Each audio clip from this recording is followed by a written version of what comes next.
3 వంట గ్యాస్ సిలిండర్లు ఉచితంగా ఇచ్చే బాధ్యత తీసుకుంటాం. ఆర్టీసీ బస్సుల్లో ఉచిత ప్రయాణ సౌకర్యం ఏర్పాటు చేస్తాం. ఇది కాకుండా కేంద్ర ప్రభుత్వం కొత్త కార్యక్రమంతో నారీ శక్తితో వస్తున్నారు. 3 కోట్ల మందిని లక్షాధికారులు చేయబోతున్నారు. ఈ రాష్ట్రంలో డాక్రా సంఘాలకి 10 లక్షల రూపాయలు వడ్డీ లేని రుణాలు ఇచ్చి మిమ్మల్ని కూడా లక్షాధికారులు చేసే బాధ్యత నాదని మా ఆడబిడ్డలకు హామీ ఇస్తున్నా. ఇది కాకుండా తమిళలో జాబు రావాలంటే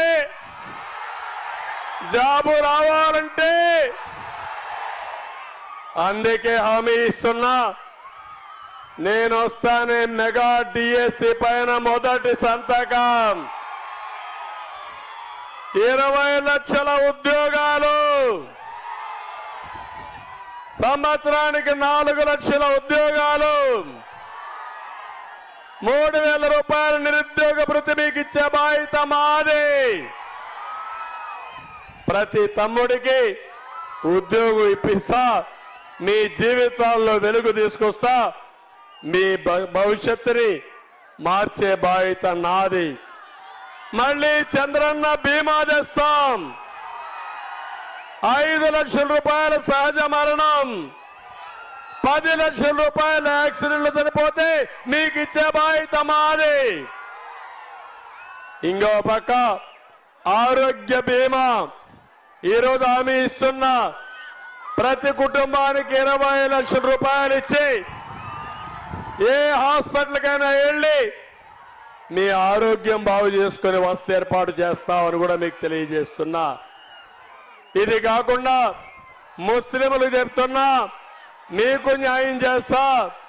50 సంవత్సరాలకే పింఛన్ ఇస్తాను. ఇది కాకుండా కబర్స్థాన్లకి, ఈద్గాలకి స్థలం కేటాయిస్తాను.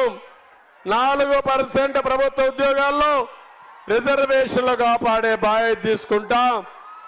ఇంకో పక్క హజ్ యాత్రకి 1 లక్ష రూపాయల ఆర్థిక సహాయం చేస్తాం. మైనారిటీలు ఎక్కడన్నా డబ్బులు అప్పు తీసుకోవాలంటే 5 లక్షల వరకు వడ్డీ లేని రుణాలు ఇప్పించే బాధ్యత నాదని మీ అందరికీ హామీ ఇస్తున్నా. అదే మరిగా బీసీ డిక్లరేషన్ తీసుకొచ్చాం. ఎస్సీలకు న్యాయం చేస్తాం.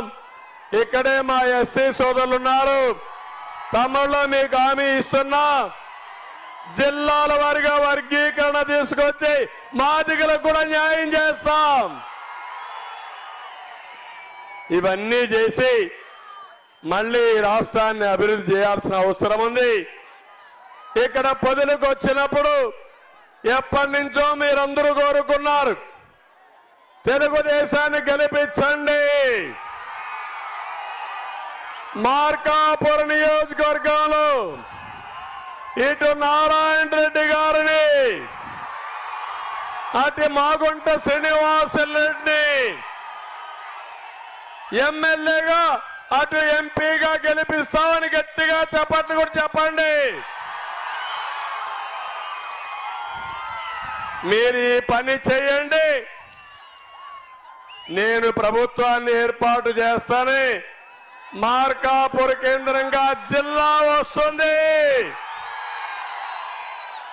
మీకు జిల్లా కావాలని మిమ్మల్ని అడుగుతున్నా. కావాలంటే చేతుల పైకి ఎత్తండి.